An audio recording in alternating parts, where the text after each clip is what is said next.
in today's vlog. Kasi nagpa-process kami ng birth certificate and hinihingian kami ng affidavit of one and the same person. Okay na, jaundice natin. Dito na tayo sa may Philippine Consulate. Nito Spanias! Oo nga, yun nga. Yung Assalamualaikum mga kabayan. Assalamualaikum. For today's vlog, papunta tayo ngayon sa may Consulate General of the Philippines dito sa Dubai. So, samahan nyo kami dahil tuturo natin ngayon kung paano mag-process ng affidavit o one and the same person. Kapag magkaiba yung name ng mother sa marriage contract at sa IP o passport. Kapag ka magkaiba yung name ng mother sa marriage contract and sa IP. Sa Emirates valid ID. ID. Yung sa mga valid Na ID. present mo para sa birth certificate application. Ayan. So, kasi nagpa-process kami ng birth certificate and yun, hinihingian kami ng affidavit of one and the same person para as proof na si Mrs. Ivy isang tao. Okay, so samahan nyo kami. Bye-bye. Yo, good morning. Kakagaling lang natin sa Consulate General of the Philippines dito sa may Alcosais. Hindi na ako nakapag-video kasi bawal mag-video, no. Yung sa previous video natin, no, na banggit natin doon na napakita naman natin na nanganak si Mrs., 'di ba? Nagpa-process kami dapat ng birth certificate ni baby. Kaso yung nangyari, after ma-deny kasi ng DHA yung requirements namin para doon sa birth certificate, in-instructan kami na kailangan namin pumunta dito sa Philippine Consulate General dito sa may Alcosais para sa affidavit. Wala kaming makita sa sa mga YouTube or sa mga tutorials, no, kung paano gawin yung affidavit. So ang unang gagawin niya is kailangan niya pumunta sa website ng Consulate General of the Philippines, and then may makikita kayo doon na general form for affidavit, and then ipa-flash ko na lang dito sa screen para at least magkaroon kayo ng idea sa mga mga kabayan natin na magkakaroon din ng the same problem, no. Kasi sabi sa amin doon sa hospital nung time na na-deny nga yung aming papers, yung requirements namin, no. Ang sinabi sa amin is parang nitong month lang nagkaroon ng ganitong klaseng problema, lalo na sa ating mga Pinoy and sa mga ibang lahi din na kumbaga yung marriage certificate nila, yung sa pagkadalaga pa nung asawa nating babae, no, yung nakasulat doon. So ang kailangan nyo na affidavit is yung affidavit of one and the same person para dalhin dito sa consulate. After nyo ma-fill upan yung affidavit na yun, kailangan nyong kumuha ng appointment on the same page din dun sa website nila, no? Madali lang din naman kumuha ng appointment and madaming slots. So far madaming slots ngayon kasi syempre hindi naman lahat nagkakaroon ng problema na ganito, unlike dun sa ibang services nila, di ba? So dito kasi bibihira pa lang siguro nagkakaproblema, syempre yung mga nanganganak. So yung mga nagpa-process ng ganitong papers na.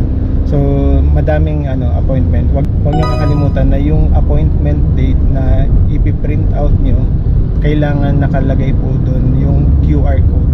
Okay, kasi i-scan nila yon, yung QR code, pagdating nyo dito sa Consulate General of the Philippines.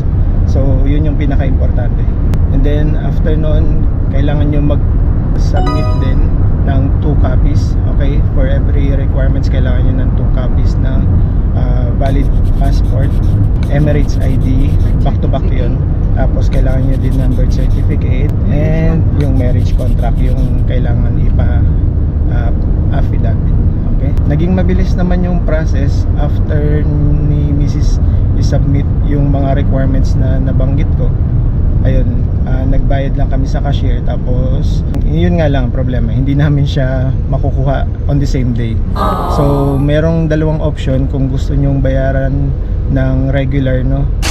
Ipaprocess siya within 7 days, 100 dirhams po yung babayaran nyo, or kung gusto nyo ipa-expedite, 140 dirhams yung kailangan nyo bayaran. Within 5 days naman yun. By next week, kailangan namin bumalik ulit dun sa kanilang office. So tutuloy ko na lang yung vlog natin pagdating naman nun, para kung anong gagawin natin and sasabihin natin. Ina-expect din namin kasi na may dadala namin today yung yung papers papunta sana dun sa IMH, kaso hindi nga mangyayari kasi yun, kailangan natin antayin yung papel. Pag natapos na yung affidavit, kailangan nyo din yun ipa-MOFA, attestation sa MOFA, no? Yun naman, yung service naman na yun, gagawin na natin siya dun sa mismong hospital. And magbabayad tayo, extra payment yun para may process naman yun sa attestation, and para yun magtuloy-tuloy na yung birth certificate process natin. Para hindi na tayo bumalik ulit. Para hawak na nung naglalakad yung mga documents. Yung mga documents. So, pag dineliver yung attested na affidavit, dun na saan maglalakad ng birth certificate yung patching. Na yan, para mapa-attest na din nila. Ayun. So, yun, update ko na lang din kayo sa mga susunod na araw. Okay?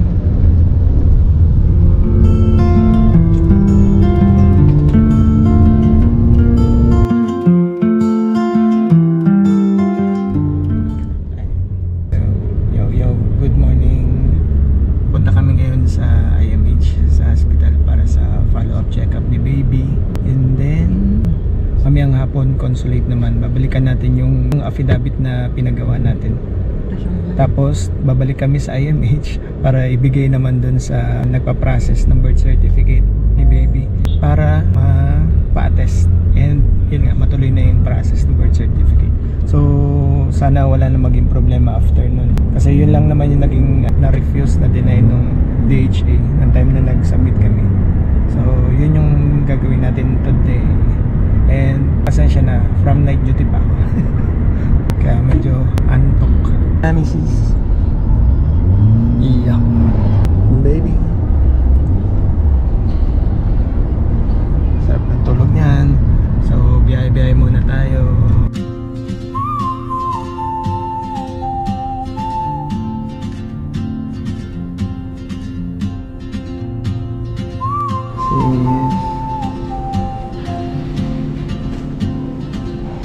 Dito na po kami sa hospital. Ang pretty naman ng baby niya. Pasyen daw naman ang maganda si baby. First, diba?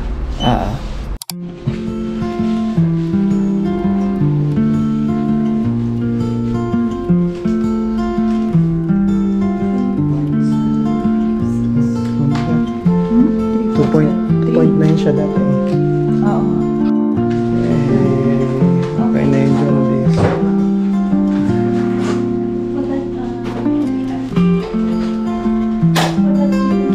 Okay na yung jaundice natin. Ay.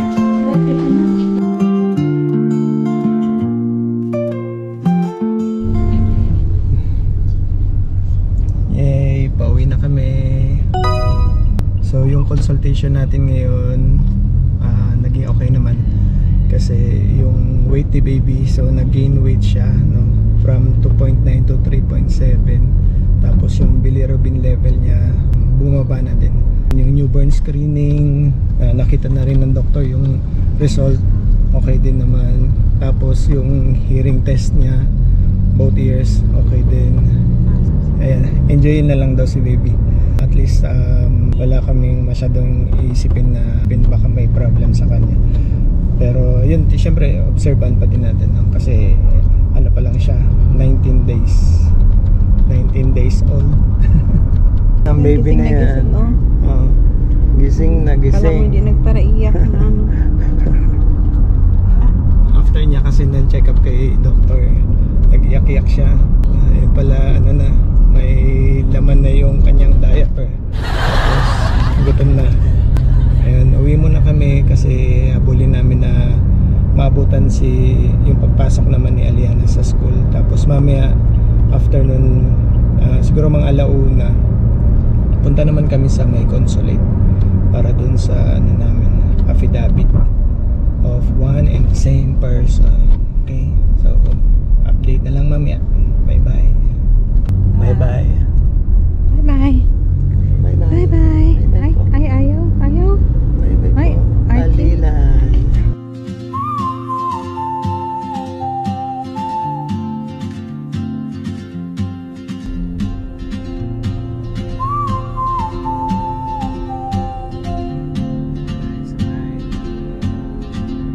She moves like a map with no borders, a whisper caught in the wind. I see her boots at the corner cafe with a notebook and a grin. She's chasing skies I've never named while I stay in my lane. But something in the way she moves keeps pulling at my chain. Oh, traveler, you carry the sun in your stride. Ayan, so ito yung gold soup po. Gusto niya ng mga ginto, diyan kayo makakabili. If I don't ask your name today, I may never get the chance to walk beside you. So, papunta na kami ngayon ng Philippine Consulate General. Pabalikan namin yung pinagawa naming affidavit of one and the same person. And then after nun, after namin makuha, diretso kami sa IMH, sa International Modern Hospital, yung pinuntahan natin kanina. Kasi nga nagpa-follow up na din yung pinapagawa namin na birth certificate kung nakuha na namin ang affidavit. Yan. Kaya yan, dapat within this day madala na namin siya para ma-process na din, kasi sayang yung araw. FYI lang pala, no? So yung after nitong birth certificate, kapag nakapagpagawa na kami ng birth certificate, kapag ka naibigay na sa amin yun, ang pinagawa namin merong Arabic and merong English version. Yung dalawang yun, binayaran na namin yun and attested na yun ng MOFA dito sa Dubai. Kasama na siya din sa computation ng bayad. And then after nun, ang susunod naman namin kailangan makuha ay yung report of birth. Tapos sunod naman ay yung passport. Tapos after ng passport, yung visa naman ang kailangan namin i-process. Tapos yung visa, para may idea lang din kayo, kailangan siyang mai-process within 120 days ng baby, no? So pagkalabas niya, kailangan mong mai-process yun. So parang meron kaming 4 months para mai-process yung kanyang visa. Madilim kasi andito tayo sa may tunnel. Madilim. Hindi, man. Nakaitim pa man din ako. So, ayan. Kaya yun, meron lang tayong 120 days para magkaroon siya ng visa. Tapos kailangan din natin siyang apply ng insurance para at least kung in case man may mga consultations tayong gagawin. Kailangan kasi may monthly consultation. Oo. Kasi maliban syempre sa consultations, meron mga vaccinations, may mga ganun. And hindi mawawala yung mga check-ups talaga, lalo pagkabata, di ba? And mahirap din kasi kapag walang insurance, lalo na dito sa Dubai kasi mahal ang charge.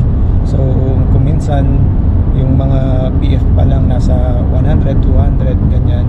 Depende sa specialization. Kung minsan umaabot na hanggang 400 dirhams. So kung meron kang insurance, mas mababa yung mababayaran mo. Katulad ng nangyari sa amin ngayon, since covered pa siya, no? Covered pa si baby under kay mama niya, sa insurance sa mama niya. So yung binabayaran lang namin ngayon ay 25 dirhams para dun sa consultation ng specialist na pedia. Pero kung wala kang insurance, nasa 400 dirhams talaga yung regular charge nun. Kaya yun, kailangan natin na insurance. So Kung may FAZA kayo. kaya kung meron kayong FAZA application yun, pero hindi kasi lahat nabibigyan ng FAZA. Usually mga nag-go-work lang sa mga hospitals or government facilities ang nagkakaroon ng FAZA.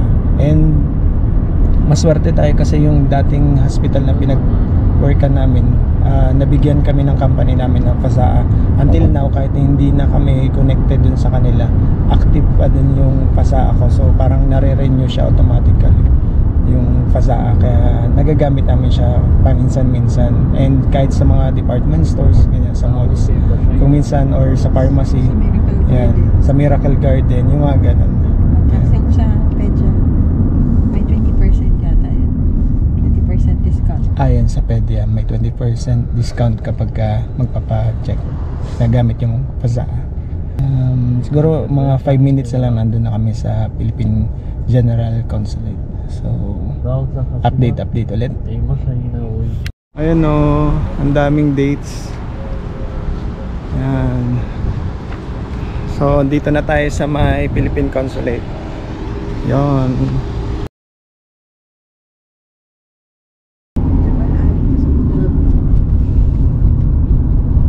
Tapos na, nakuha na namin yung affidavit of one and the same person. Papunta na kami ngayon ng IMH. Yung ginawa pala namin, no, ulitin ko lang, in-expedite namin yung document para at least within 5 days makuha agad namin. Kasi kung hindi, 7 days talaga yung regular working days para ma-process yung document. So ang binayaran namin ay nasa 140 dirhams para ma-expedite yung document, mas mapabilis yung process niya. Tapos kapag ka regular naman, ang babayaran nyo ay 100 dirhams. Medyo magastos lang itong yung biyahe-biyahe namin ng ganito kasi iniwasan lang din namin magkasakit. Di bali nang medyo mapagastos tayo, huwag lang magkasakit kasi nagtatrabaho tayo eh. So kailangan din natin kahit pa paano pagpahinga, kahit pa paano nakakapagpahinga. Kapag nag-bus ka kasi hindi mo sure syempre kung makakaupo ka, tapos yung init ngayon, init ng panahon. Yan. At least sa taxi medyo relax ka lang.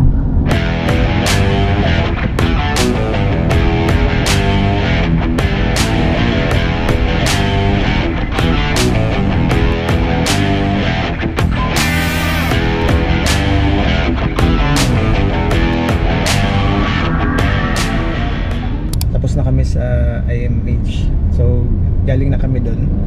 Naibigay na namin yung papel. Ipapa-attest yun. Nagbayad kami ng 265 dirhams para sa attestation. Tapos yung process nun 2 to 3 days daw. And then after nun sila na rin yung magpa-process para sa birth certificate na siguro 5 to 7 days, mga ganun. So yung presyo ano yun nakadepende yun sa kung saang hospital or kung ano yung sino yung nagpa-process. Hindi ako sure kung pare-pareho kasi yung charge eh. So yun yung experience namin kasi yun yung binayaran namin So baka baka may mas mura, baka may mas mahal. So nakadepende yan sa kung saang hospital kayo ng anak and kung saan yung magpa-process ng mga ganong klaseng service, yung birth certificate So yun, pauwi na kami. God pa na. ubos na din yung butas na din ng bulsa. Maganda lang talaga dito sa Dubai, dito sa UAE kasi na-cover yung panganganak ni Mrs. So yung dapat na babayaran is nasa 13,500. Yun yung buong charge ng maternity coverage, kasama na yung kay baby doon. Maliban sa newborn screening. Oo, pero kay Mrs. wala talaga kami, totally wala kami binayaran. Kay baby, ang binayaran namin ay yung newborn screening. Doon pa lang nasa 1,000 plus na yun eh. Kasi kinuha natin yung buong package. Kasi kinuha namin yung buong package. At yung optional. Actually merong 5 na covered naman ng insurance, pero may yung remaining kasi na importante din naman na malaman natin. Kaya nagdagdag kami ng bayad. So instead na magbayad kami dapat ng 900 plus. So yung kakilala namin na katrabaho namin, may kakilala sa, alam mo yun, yung galawang Pinoy, networking ang tawag. May yung katrabaho namin, dati siya nagtatrabaho kasi dito sa IMH. So tumulong siya. Nagmagandang loob siya. Nagmagandang loob siya para tulungan kami na makakuha kami ng discount. And ang binayaran lang namin is nasa 765 dirhams. So kahit pa paano nabigyan kami ng 20% discount. Malaking bagay na din yun. So, thank you. Sobra. Thank you, TJ. Malay mo pinapanood din TJ, no? Thank you, TJ. Tapos cover pa na insurance ko si baby up to 1 month. Kaya yung check-up ni baby ngayon, kahit second check-up na nag-co-payment Co-payment lang kami, lang. 25. Tapos advice nung pedya, within 10 days, 11 days, pwede kami bumalik sa kanya habang covered pa ng insurance. Kung may mga concerns, may kailangan kaming medicine para kay baby, para ma-prescribe niya daw. Mabait naman mabait yung mga doktor. Dr. Shrabanti, tsaka si Dr. Kamran. Kasi 19 days na si baby. So, ilang days na lang magwa 1 month na siya. Kaya parang at least tinutulungan kami ng doktor in case may kailangan kami or kailangan ni baby ng check up, yun, bumalik lang kami sa kanila, makakatipid pa kami. Yan.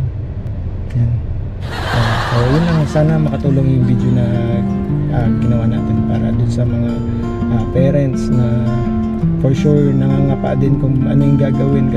Ang hirap maghanap ng ng ganitong klase ng video na hindi natin alam kung paano mag-process ng affidavit. So sana makatulong yung ginagawa nating vlog. And yun, shoutout pala, no? Kasi meron akong nabasa na nag-comment sa atin, si Kapangs vlogger. Sikat na vlogger sa Philippines. Nakikita ko siya dati sa Green Hills. Yan, more on gadget yung mga niche niya. So yun yung mga ina-upload niya. Shoutout sa iyo, Kapangs, and maraming salamat sa pag-support. So hopefully maging katulad din tayo niya, no? Na balang araw dumami yung viewers natin, dumami yung sumusuporta sa channel. And yun, babaguhin ko nga pala yung pangalan ng channel natin, no? Magre-rebranding tayo kasi more on family vlogs yung ginagawa natin. So naisip ko gawin na lang siyang The Spanas. So more on family vlog yung mga gagawin natin sa mga susunod na video natin. So ayun lang, maraming salamat. Bye bye. Bye. Tap tap tap.